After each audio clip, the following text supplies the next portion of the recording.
Welcome to open learning. और ये है आपका अरिथमेटिक प्रोग्रेशन का सेशन नंबर 3। इस सेशन में हम लोग 10th के नहीं थोड़ा सा एडवांस जैसे कि जीपी और एचपी के बारे में हम लोग इस सेशन में पढ़ेंगे। तो आपने जो पिछले सेशन में आपके सिलेबस को हमने कंप्लीट कर दिया था, ठीक है। आज हम थोड़ा सा आपको आगे की चीजों को बताएंगे ताकि आप नेक्स्ट जब 11th में जाओ, ठीक है, तो इस सब चीज को करते वक्त आप घबराओ नहीं, ठीक है, और थोड़ा बच्चों के साथ आप क्लास में थोड़ा आगे रहोगे। तो इसलिए ये थोड़ा सा हम आपको एक्स्ट्रा पढ़ा दे रहे हैं कि एचपी और जीपी के से आपको हम अवगत करा दे रहे हैं कि एचपी और जीपी है क्या। तो स्टार्ट करते हैं इस प्यारे सेशन को। ज्योमेट्रिक प्रोग्रेशन, ठीक है, ज्योमेट्रिक प्रोग्रेशन जीपी, ठीक है। हम लोगों ने जैसा कि आपको बताया था कि जो सीक्वेंस और सीरीज में हम लोग तीन टॉपिक को पहले रूप से पढ़ते हैं, ठीक है। पहला एपी, उसके बाद जीपी, देन फिर क्या चीज एचपी, ठीक है। तो इस एपी को तो हम लोगों ने पढ़ लिया जो कि आपको 10th तक के सिलेबस में था। अब हम लोग पढ़ेंगे क्या चीज को, जीपी को और एचपी को, ठीक है। तो सबसे पहले हम जीपी को स्टार्ट करते हैं सेशन में। GP is a sequence of the numbers whose first term is non zero, ठीक है। सीक्वेंस जीपी जो है, ठीक है, एक सीक्वेंस है किसका, नंबर्स का, जिसका फर्स्ट टर्म है जो कि जीरो नहीं होना चाहिए, मतलब नॉन जीरो, ठीक है। And each of the succeed term is equal to the preceding terms multiplied by a constant, ठीक है। और जो प्रत्येक नेक्स्ट टर्म होगा, ठीक है, प्रत्येक जो नेक्स्ट टर्म होगा पहले वाले टर्म से किसी एक कांस्टेंट से मल्टीप्लाई करने की बात कर रहा होगा, ठीक है। अभी हम इसको, ठीक है, इसके जनरल फॉर्म से समझेंगे। जैसे कि इसे समझने का तरीका, ठीक है, आपके पास कोई एक ए है, ठीक है, नंबर, इसमें आप कोई एक कांस्टेंट, ठीक है, जैसे कि मानते हैं 2 से मल्टीप्लाई करें तो 2a, ठीक है। अब इस 2a को भी 2 से मल्टीप्लाई कर दो तो 4a, 4a को भी 2 से मल्टीप्लाई कर दो तो आपका क्या आ जाएगा 8a, 8a को भी 2 से मल्टीप्लाई कर दोगे तो आपका आ जाएगा 16a, ठीक है। इस प्रकार से चलते जाएगी, तो ठीक है। तो ये जो आपका ये जो फॉर्म करेगा इसी को हम लोग क्या कहेंगे, जीपी कहेंगे, ठीक है। अब जीपी को चेक करने का जो तरीका होता है वो इस प्रकार से होता है, ठीक है। आप कोई भी एक टर्म टी आर और उसको डिवाइड कर दो आप टी आर माइनस 1 से, ठीक है। अगर ये कांस्टेंट आ रहा है पूरे एक सीक्वेंस के लिए, देन ये सीक्वेंस आपका क्या कहलाएगा, जीपी कहलाएगा, ठीक है। अब इसको किस प्रकार से चेक करेंगे, तो देखिए ये आपका कैसे, दूसरा टर्म क्या है आपका 2a, ठीक है, फर्स्ट टर्म क्या है आपका a, ठीक है। तो 2a और डिवाइड बाय a आपका कितना आ जाएगा, 2 आ जाएगा। उसी प्रकार से आप देख पा रहे हो कितना 8a डिवाइड बाय 4, ठीक है, यहाँ पर भी क्या आ रहा है 2 आ रहा है। मतलब पूरे जीपी के पूरे प्रोग्रेशन में क्या आएगा आपका कांस्टेंट आ रहा है, इसलिए हम इस प्रोग्रेशन को ही क्या कहेंगे, geometric progression, that is GP, ठीक है। Thus in a GP the ratio of successive term is constant, ठीक है। जो रेशियो होगा दो सक्सेसिव दो टर्म्स का, ठीक है, दो कंटीन्यूअस टर्म का, वो ऑलवेज क्या होगा आपका कांस्टेंट होगा। This constant factor is called the common ratio, ठीक है। यही कांस्टेंट को हम लोग क्या कहते हैं, कॉमन रेशियो कहते हैं, ठीक है, कॉमन रेशियो। जिस प्रकार से हम लोग को एपी में क्या मिलता था, कॉमन डिफरेंस मिलता था, यहाँ पर हम लोग को क्या मिलेगा, कॉमन रेशियो मिलेगा of the series and is obtained by the dividing any term by that which immediately precedes it, ठीक है। तो ये हम लोग को कैसे मिलेगा, कोई एक टर्म, ठीक है, और उसको डिवाइड करना है उसके जस्ट प्रीसीड्स वाले, मतलब उसके जस्ट पहले वाले टर्म से, ठीक है। जैसे कि एग्जांपल से आपके पास 2 4 8 16 और इस प्रकार से मतलब कि चलते गए, ये फर्स्ट एग्जांपल, ठीक है, फर्स्ट एग्जांपल।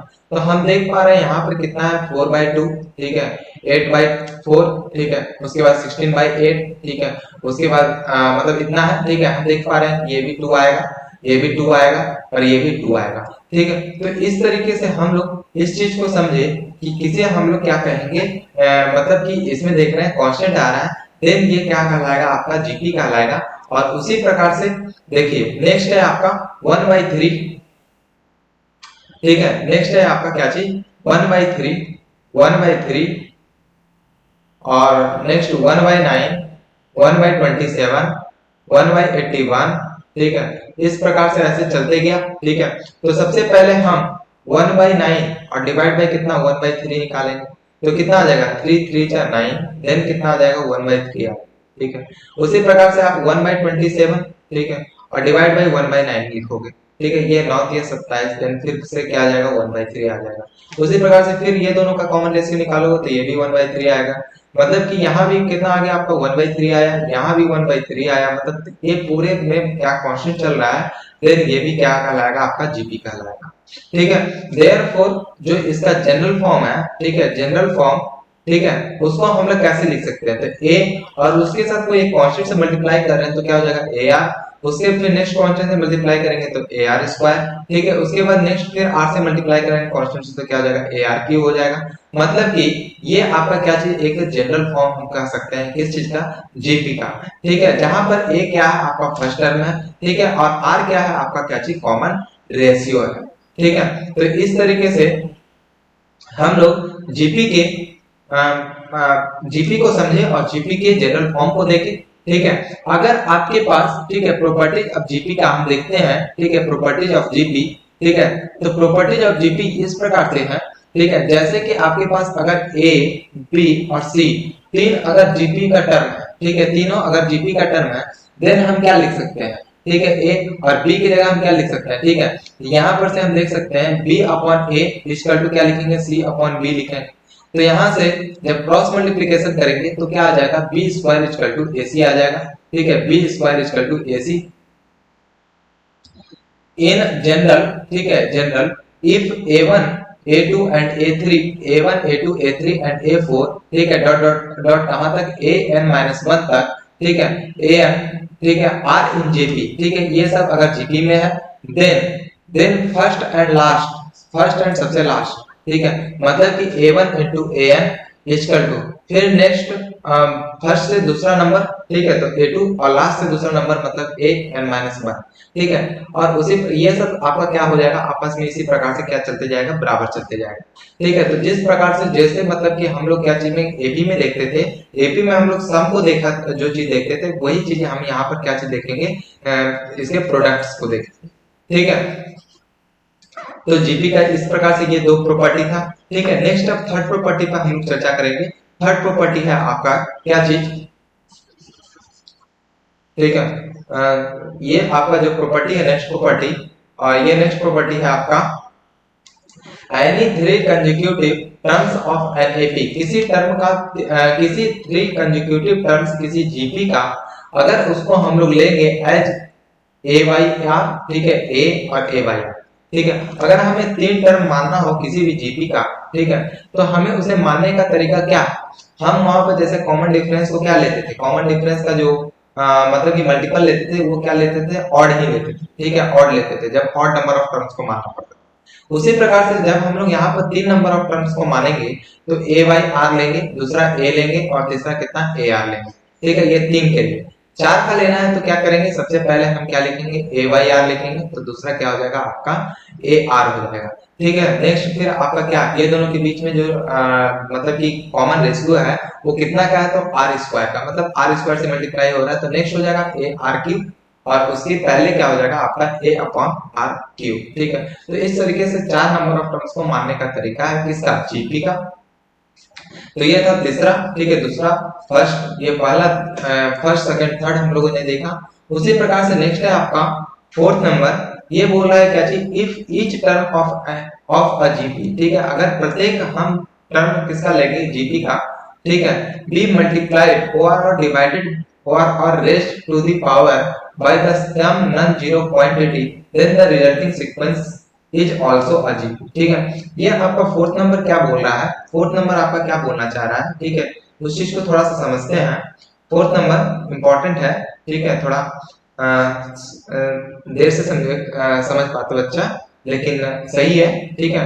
देखो जैसे कि क्या बोल रहा है, अगर आपके पास कोई जीपी है, ठीक है, जीपी, तो जीपी को हम मान लेते हैं ए आर, ठीक है, a r square, a r cube, ठीक है, a r to the power 4, ठीक है, और उसके बाद a r to the power 5, ठीक है। इस प्रकार से चलते गया, ठीक है, इस प्रकार से चलते गया। अब ये हो गया, ठीक है। अगर हम इसे कोई एक कांस्टेंट से मल्टीप्लाई कर दें, ठीक है, मानते हैं इसे के से और के से, ठीक है, इस प्रकार से मल्टीप्लाई कर दिए। देन जब हम इसका कॉमन रेशियो निकालेंगे, देन ये फिर से कांस्टेंट आएगा, और कांस्टेंट आएगा इसका मतलब क्या चाहिए, ये जीबी में ही रहे, ठीक है। अगर आप कोई कांस्टेंट से डिवाइड कर दो, ठीक है, डिवाइड बाय के, डिवाइड बाय के, डिवाइड बाय के, देन आपका फिर से ये क्या चीज में रहेगा, जीपी में रहेगा, ठीक है। ये तो हुआ दो चीज के। अब तीसरा क्या है आपका, रेज टू दी पावर, ठीक है। अगर कोई आप सम कांस्टेंट मतलब से मतलब कि क्या कर दो, आपको रेज करो पावर को, जैसे कि आपके पास क्या है, ए है, ए आर है, ठीक है, ए आर स्क्वायर है, ठीक है, ए आर कितना है, क्यूब है, a r to the power 4, ठीक है। पावर इसका बढ़ाओ, जैसे कि आप स्क्वायर कर दो, ठीक है, तो सारे का स्क्वायर कर दिए, सारे का स्क्वायर कर दिए, सारे का स्क्वायर कर दिए, इस सारे का स्क्वायर कर देंगे, देन आपका फिर से ये क्या चीज में रह जाएगा, जीपी में ही रह जाएगा, ठीक है। आप इसका क्यूब करो, फिर से भी इस सारे का क्यूब करोगे तो फिर से आपका क्या चीज में रहेगा, ये जीपी में ही रहेगा। तो ये था आपका फोर्थ नंबर प्रॉपर्टी, ठीक है। नेक्स्ट है आपका हार्मोनिक प्रोग्रेशन एचपी, ठीक है। ये थर्ड आपका harmonic progression HP. A sequence is said to be HP, ठीक है, एक सीक्वेंस को हम लोग एचपी तक कहेंगे if the reciprocal of its term, ठीक है, अगर इसके टर्म्स के रेसिप्रोकल को लेंगे, देन आर इन एपी, तो ये सब क्या चीज में एपी में आएगा। जैसे कि आपको सीक्वेंस मान लीजिए कोई दिया हुआ है a1 a2 a3, ठीक है, कहां तक, n तक, ठीक है। ये अगर एचपी में, देन हम क्या कर सकते हैं, रेसिप्रोकल, ठीक है, इसके टर्म्स का रेसिप्रोकल मतलब 1/a1, ठीक है, नेक्स्ट हो गया 1/a2, और नेक्स्ट हो जाएगा 1/a3, ठीक है, और इस प्रकार से आपका कहां तक 1/an तक जाएगा, ठीक है लास्ट। तो जो अगर एचपी में था, ठीक है, अगर ये एपी में है, ठीक है, अगर ये चीज एपी में है, देन हम इसे क्या कहेंगे, एचपी में कहेंगे, ठीक है। तो हम क्या बोल सकते हैं कि नॉर्मली जो एचपी होता है आपका, ठीक है, एचपी कैसे बनता है, ठीक है। तो जैसे अगर कोई आपको एपी दे रखा है a1 a2 a3 a4, ठीक है, इस प्रकार से ऐसे दिया हुआ है जिसको बोल रखा है कि ये एपी में है, देन हम सिंपली कह सकते हैं 1/a1 1/a2 और 1/a3 1/a4, मतलब इस प्रकार से रेसिप्रोकल करके लिख देंगे तो ये आपका क्या चीज में आ जाएगा, एचपी में आ जाएगा, ठीक है। तो कहने का मतलब कि जो एचपी और एपी है एक दूसरे के टर्म का रेसिप्रोकल, ठीक है। Where we do not have the formula for the sum of n terms of an HP for HP whose first term is a and second term is b, the nth term of tn is, ठीक है। Then देखिए अगर first term a है, ठीक है, second term b है, then tn term को निकालने का जो फॉर्मूला होगा, ठीक है, जो tn टर्म निकालने का जो फॉर्मूला होगा वो इस प्रकार से हो जाएगा, ठीक है, a b और divide by b plus a, ठीक है। ऊपर में क्या लेंगे, ये देखिए आपका ये कौन सा है, सेकंड टर्म है, सेकंड टर्म किसका, एचपी का, ठीक है, ये एचपी का सेकंड टर्म है, और ये आपका क्या चीज है, फर्स्ट टर्म है, ठीक है, फर्स्ट टर्म किसका, तो ये भी किसका है, एचपी का है, ठीक है। और ये आपको n निकाल मतलब कि nवा term nth term of an HP निकालने का फॉर्मूला है, ठीक है।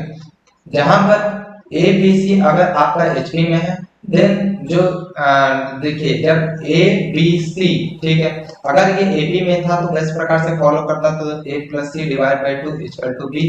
अगर ये क्या चीज में ए बी सी अगर क्या आपका जीपी में है, ठीक है, अगर ये जीपी में है, ये अगर एपी में था तो इस तरह से फॉलो करता था, अगर जीपी में है देन क्या होता था, ac equal to under root ac equal to क्या होता था, b, या फिर b स्क्वायर इक्वल टू क्या होता है, ac, ठीक है। अगर आपका क्या चीज हो, a b c आपका क्या चीज में, hp में, ठीक है, hp में हो, देन वो किस प्रकार से फॉलो करेगा, तो b इक्वल टू 2ac और divide by a plus c को फॉलो करेगा, तो b equal to 2ac divide by a plus c को क्या करेगा, फॉलो करेगा। तो यही था तरीका किसी का, तो एचपी को ये पहचानने का। हमने आपको थोड़ा थोड़ा इंट्रो करवा दिया एपी से, जीपी से और एचपी से, ठीक है। अब देखिए नोट, अगर एबीसी कैची में एपी में हो, ठीक है, देन ये हो जाएगा, ठीक है। अगर आपका एबीसी कैची में हो, जीपी में हो, देन ये हो जाएगा, ठीक है, a माइनस बी और divide by b minus c equal to क्या आ जाएगा, a बाय b आ जाएगा, ठीक है, अगर जीपी में हो तब, ठीक है। और ये एपी क्या बात होगी और ये जीपी का बात हो गया, ठीक है। तो इस प्रकार से हमने आपको जीपी और एचपी का भी थोड़ा थोड़ा इंट्रो करवा दिया, जो कि आपको यहाँ 10th में नहीं पढ़ना है, बट आपको थोड़ा सा इंट्रो इसलिए दिला दिया ताकि आप आगे के क्लासेस में पढ़ो तो आपको थोड़ा मतलब कि ज्यादा क्लियर हो, आपको डर न लगे, आपको थोड़ा इंट्रो मैंने इससे करवा दिया। तो मिलते हैं नेक्स्ट सेशन में, ठीक है। और भी बाकी मतलब कि जो इसका ये जो अर्थमेटिक प्रोग्रेशन है इसका कुछ बचे हुआ अगर कुछ छूट गया होगा, ठीक है, तो उसे आप कमेंट सेक्शन में बता देना, कुछ टॉपिक अगर छूट गया होगा तो, और उस टॉपिक को मैं पढ़ा दूंगा, ठीक है। और बाकी आपको इसके एनसीईआरटी के क्वेश्चंस को आप खुद से लगाना, और जो बच गया है उसे जो मतलब कि हमको और उसका सॉल्यूशन जल्द ही आपको वीडियो के रूप में आपको प्लेलिस्ट में देंगे, ठीक है। तो मिलते हैं नेक्स्ट एक्सरसाइज में, तब तक के लिए बाय बाय, टेक केयर।